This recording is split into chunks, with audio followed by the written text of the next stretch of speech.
Hello student, I am Deepak Solanki, your computer subject teacher. Today in this class we, we will discuss about processing devices and output devices. In the previous class we discussed about input devices and what is hardware. So let's continue. First processing devices.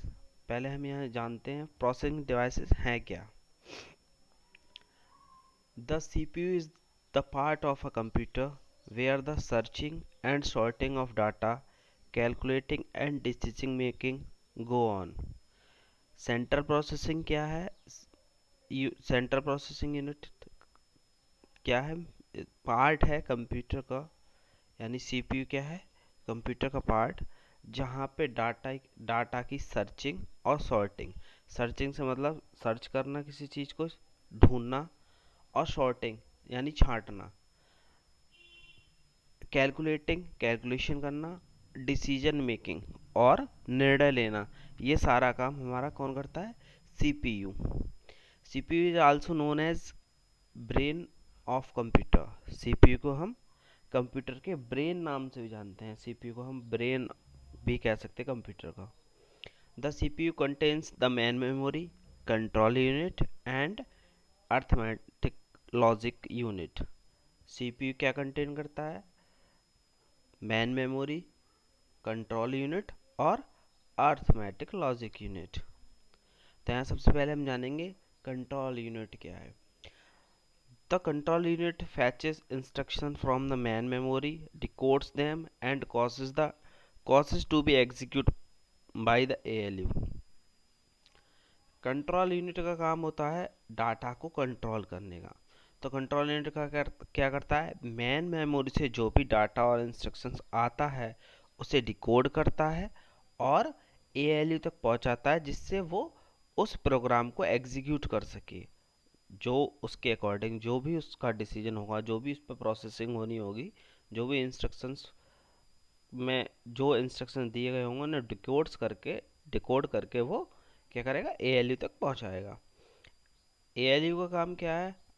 The ALU performs calculation and make decision using these instruction. ALU क्या करता है?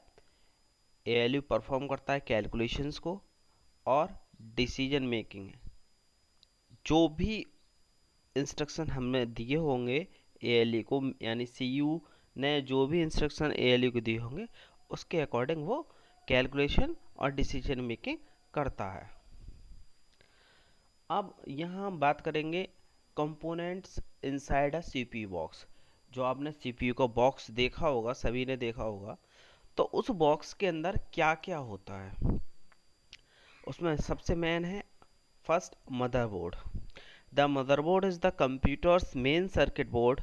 It is a thin plate that holds the CPU, memory, connectors for the hard drive and optical drives. Motherboard क्या है? Computer का main circuit board है. Main circuit board है, इसीलिए इसको मदरबोर्ड कहा जाता है. It is a thin plate. ये बहुत ही पतली प्लेट होती है और ये प्लेट बनी किसकी होती है? पीसीबी की, यानी प्रिंटेड सर्किट बोर्ड पीसीबी की बनी हुई होती है. That holds the CPU memory.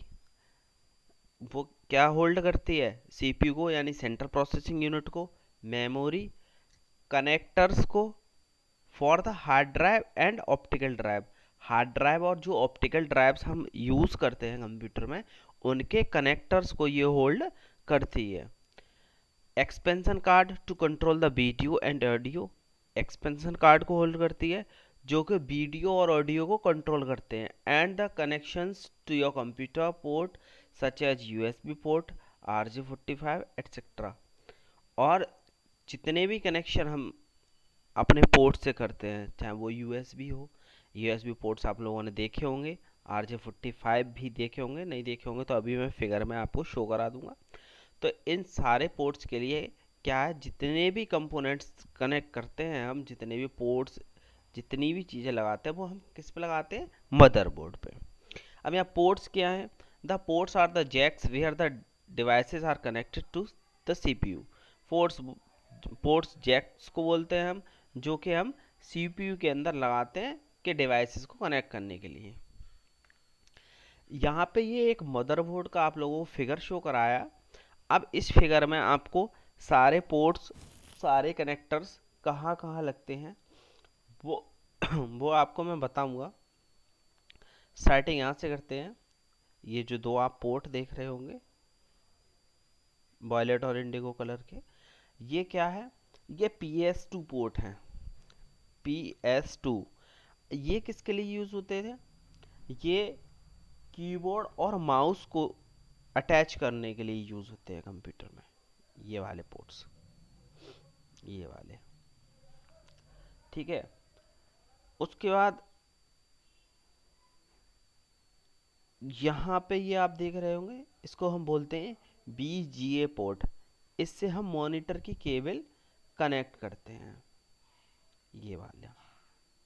ठीक है, उसके बाद ये हमारे ये जो पोर्ट रहे ये वाले, ये 1 2 3 4 एंड 5 एंड 6, ये हमारे सारे क्या हैं? USB port, universal serial bus port. ठीक है, जो ये आपका पोर्ट दिख रहा है ये वाला, ये USB वाले पोर्ट्स के जस्ट ऊपर, इसको हम बोलते हैं RJ45 पोर्ट। ठीक है, तो इन सब पोर्ट्स का हम जनरली यूज़ करते हैं सबसे ज़्यादा। और ये आपको ये दिख रहे होंगे, ये हमारे जैक्स हैं।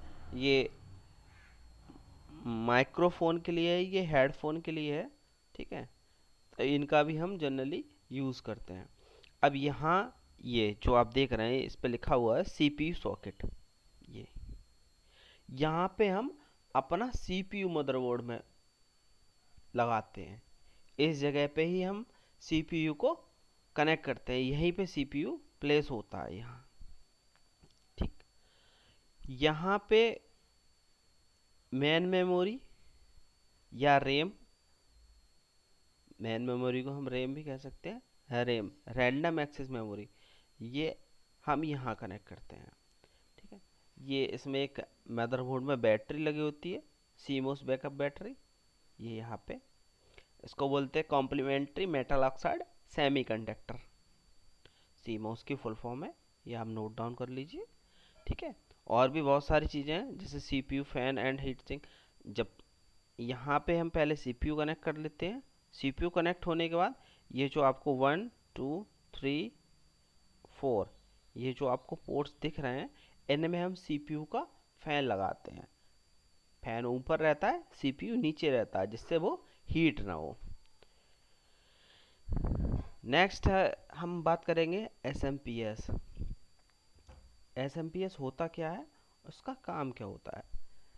It is also known as switch mode power supply. It supplies power to the CPU। SMPS का नाम या फुल फॉर्म कह लें हम, स्विच मोड पावर सप्लाई होता है। ये क्या करता है? अपनी पावर को स्विच करता है। अगर आपको सपोज दैट CPU में बहुत सारे कंपोनेंट्स लगे होते हैं, ठीक है, it supplies the power to the CPU। ये पावर सप्लाई करता है CPU को। अब CPU में बहुत सारे कंपोनेंट्स लगे होते हैं और हर कंपोनेंट को अलग अलग पावर की ज़रूरत होती है। किसी को 5 वोल्ट चाहिए, किसी को 10 वोल्ट चाहिए, किसी को 100 वोल्ट चाहिए, किसी को कितना भी चाहिए। तो ये क्या कर, अब यहाँ पे आप देख रहे होंगे AC 230 वोल्ट, यानी अल्टरनेट करंट 230 वोल्ट ये लेता है अपने अंदर। लेकिन जितनी जिसको ज़रूरत होती है उस नीड की अकॉर्डिंग वो हर पार्ट को, हर कंपोनेंट को, मदरबोर्ड के हर कंपोनेंट को पावर सप्लाई करता रहता है। इसमें ये देख रहे होंगे, ये अलग अलग बोथ कनेक्टर्स दिए हुए हैं, ये पावर सप्लाई के लिए है। ये मदरबोर्ड को अलग अलग डिवाइसेस को पावर देते हैं। नेक्स्ट, ये आपकी प्रोसेसिंग डिवाइस थी सारी, जो CPU के अंदर माउंट होती थी यानी लगती थी। अब हम बात करेंगे आउटपुट डिवाइसेस की। अब यहाँ पे हमने मेमोरी की बात नहीं की है, ALU और CU की बात की है, ठीक है, मदरबोर्ड की बात की है। मेमोरी की हम नेक्स्ट आगे बात करेंगे आउटपुट डिवाइसेस के बाद। तो आउटपुट डिवाइसेस के बारे में हम यहाँ बात करेंगे। आउटपुट डिवाइसेस होती क्या हैं? The system unit process the input given to the computer and gives the output. System, computer system क्या करता है? इनपुट को प्रोसेस, जो भी हम इनपुट देते हैं उस पर प्रोसेस करता है और हमें आउटपुट दे देता है। The output can either be displayed on the monitor, printer, on paper using printer और ऑन द अदर डिवाइसेस। अब आउटपुट हमें कहाँ मिलेगा? आउटपुट डिवाइसेस पे। अब आउटपुट डिवाइसेस हमारी मॉनिटर भी हो सकती है, प्रिंटर भी हो सकती है और अदर भी हो सकती है, कुछ भी हो सकती है, जो भी आउटपुट डिवाइस होगी। अब सबसे पहले हम बात करेंगे हाँ मॉनिटर की। The computer monitor also known as VDU। Computer monitor को हम किस और नाम से जानते हैं? VDU, visual display unit, is the most common computer output device. सबसे जनरली यूज होने वाला आउटपुट डिवाइस है ये। अगर आप कोई भी आउटपुट डिवाइस नहीं यूज़ कर रहे हैं तो इसका तो यूज़ कर ही कर रहे होंगे। क्यों? अगर आप कंप्यूटर का यूज़ कर रहे हैं तो आपको आउटपुट देखने के लिए, कंप्यूटर पर वर्क करने के लिए, सारा काम करने के लिए मॉनिटर की तो ज़रूरत पड़ती ही पड़ती है। ठीक, तो नेक्स्ट है प्रिंटर। तो अब यहाँ हम बात करेंगे प्रिंटर है क्या। A printer is an external hardware output device that takes the electronic data stored on a computer or other device and generates a hard copy. Printer क्या है? External hardware output device। External और internal. Internal का मतलब वो होता है जो हमारे कंप्यूटर सिस्टम में या सीपीयू में अंदर लगी हुई है। जैसे मदरबोर्ड है, मदरबोर्ड के अंदर और भी पोर्ट्स लगे होते हैं, तो वो सारे हमारे क्या हैं? इंटरनल, इंटरनल चीज़ है। एक्सटर्नल यानी ये कंप्यूटर के बाहर USB पोर्ट्स में हम कनेक्ट करते हैं, इसलिए इसे कि हम क्या कहते हैं? External hardware. तो प्रिंटर क्या है? एक्सटर्नल हार्डवेयर आउटपुट डिवाइस है जो क्या करता है? इलेक्ट्रॉनिक डाटा जो हमारे कंप्यूटर में स्टोर होता है और किसी और डिवाइस में, हम फ़ोन से भी प्रिंट निकाल सकते हैं, इसलिए यहाँ और अदर डिवाइसेस मैंने यूज़ किया हुआ है। उनकी हार्ड कॉपी जनरेट करता है। इलेक्ट्रॉनिक डाटा, जैसे सपोज दैट ये आप देख रहे हैं, ये आपको दिख रहा है, ये इलेक्ट्रॉनिक डाटा है यानी कंप्यूटर के अंदर सेव्ड है। उसको, इसको अगर हम प्रिंट कर लें हार्ड पेपर पे, तो वो कौन करेगा? हमारा प्रिंटर। ठीक, नेक्स्ट है हमारा plotter. A plotter is a basically large printer that is used to print vector graphics and continuous line। Plotter को हम बेसिकली लार्ज प्रिंटर, बड़ा प्रिंटर भी कह सकते हैं, that is use to print vector graphics and continuous line. जो क्या करता है? वेक्टर ग्राफिक्स और लाइंस, कंटिन्यू लाइंस को प्रिंट करने के लिए यूज होता है। A traditional printer cannot draw continuous line।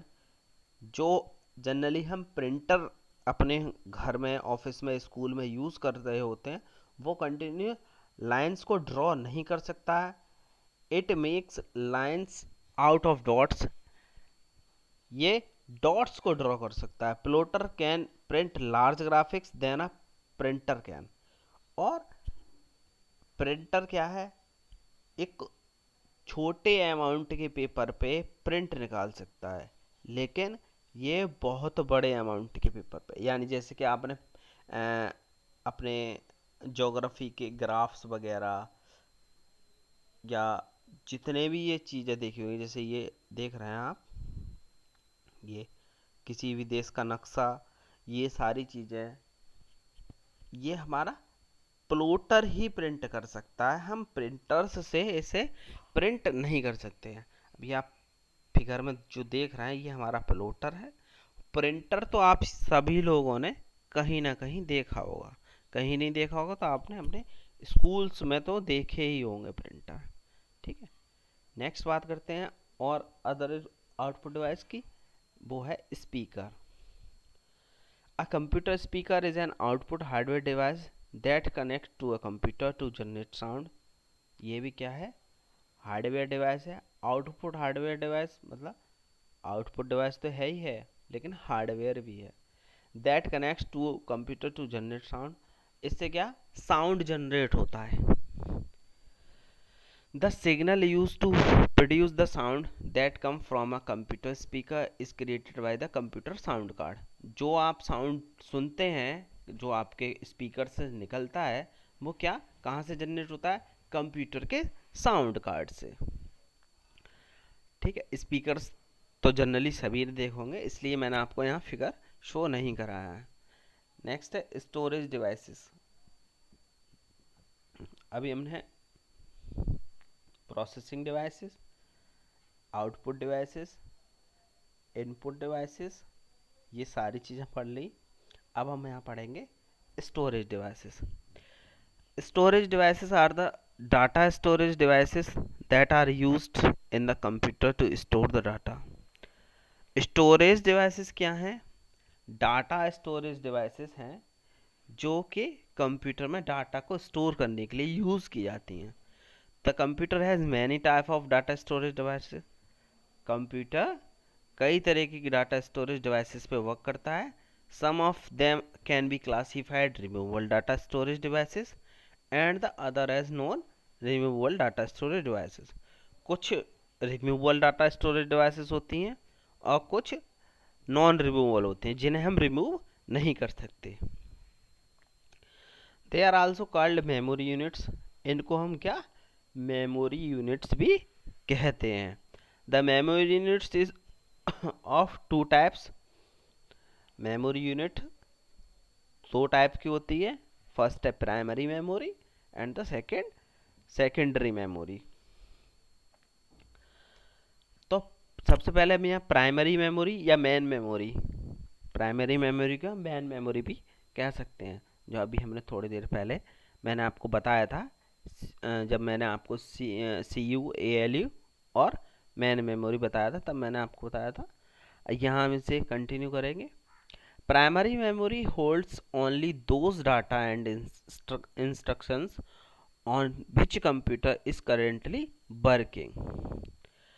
Primary memory केवल वो डाटा होल्ड करता है, यानी उस डाटा पे वर्क करता है जिस डाटा पे कंप्यूटर करंटली में वर्क कर रहा है। It has limited capacity and data gets lost when power is switched off. Primary memory जब तक हमारी वर्क करती है, जब तक हमारा कंप्यूटर ऑन रहता है, यानी उसमें पावर आती है, तभी तक काम करता है। उसके बाद जैसे ही आप कंप्यूटर अपना शट डाउन करेंगे तो प्राइमरी मेमोरी का काम भी वहाँ ख़त्म हो जाएगा। प्राइमरी मेमोरी हमारा वर्क नहीं करेगी। जब हम कोई इंस्ट्रक्शन उसे देंगे कंप्यूटर को, तो वो इंस्ट्रक्शन पहले प्राइमरी मेमोरी या मेन मेमोरी के पास जाता है। ठीक है, तभी वो वर्क करती है। उसे उस डाटा को वो कहाँ पहुंचाती है, CU के पास। लास्ट मैंने अभी आपको बताया था। ठीक है, CU क्या करता है, उस डाटा को ALU के पास पहुंचाता है। तो प्राइमरी मेमोरी का केवल इतना वर्क होता है कि उस डाटा और इंस्ट्रक्शन को होल्ड करे। ठीक, it has limited capacity and data gets lost when power is switched off. केवल इसकी लिमिटेड कैपेसिटी होती है और जब भी पावर बंद होती है तो ये लॉस्ट हो जाता है, जो भी डाटा होता है हमारा। It is divided into sub categories. पहली है रैम एंड सेकंड रोम। ये दो कैटेगरीज में डिवाइड की गई है, रैम और रोम के बारे में। Random access memory is temporary storage space that your computer uses to run Windows and other program. Random access memory क्या है, टेम्पररी स्टोरेज है, जो कि हमारा कंप्यूटर कब यूज़ करता है, विंडोज़ रन कराने के लिए और किसी अदर प्रोग्राम को रन कराने के लिए। RAM is not used for storage when computer is turn off. अगर हमारा कंप्यूटर सिस्टम ऑफ होता है तो हम उस मेमोरी का यूज़ नहीं कर सकते। अब जैसे सपोज दैट हमने कोई प्रोग्राम बनाया, सपोज दैट यही मैंने फाइल बनाई, ठीक है, और इसे मैंने सेव कर दिया और कंप्यूटर बंद कर दिया, तो ये तो मेरे हार्ड ड्राइव में सेव रहेगी, ठीक है, सेकेंडरी मेमोरी में सेव रहेगी, ठीक। लेकिन यहाँ पे मैं कोई इंस्ट्रक्शन दे रहा हूँ और मैं तुरंत ही इस सिस्टम को बंद कर देता हूँ, तो वो इंस्ट्रक्शंस लॉस्ट हो जाएंगे जब तक मैं उस डाटा को सेव नहीं करूँगा अपनी कंप्यूटर हार्ड ड्राइव में। लेकिन जो रेम का वर्क होता है वो इतना होता है, जो मैं इंस्ट्रक्शन दे रहा हूँ उसी टाइम पे वो उसे प्रोसेस करे और सीयू तक पहुँचे, ठीक है। The various storage capacity of RAM are 128 MB, 256 MB, 512 MB, 1 GB, 2 GB, 4 GB etcetera. Storage capacity कुछ भी हो सकती है, आप अपने अकॉर्डिंग जब भी आप अपना कंप्यूटर परचेज करने जाते हैं तो आप अपने अकॉर्डिंग उस मेमोरी को इंक्रीज या डिक्रीज करवा सकते हैं। अब 120 MB का मतलब है यहाँ मेगाबाइट, GB का मतलब है यहाँ गीगाबाइट, ठीक। That's all for today's class, hope you enjoy. अगर आपको कोई भी प्रॉब्लम है तो आप मुझे व्हाट्सअप कर सकते हैं या यूट्यूब के कमेंट बॉक्स में कुछ भी पूछ सकते हैं, ठीक है। Have a good day, thank you.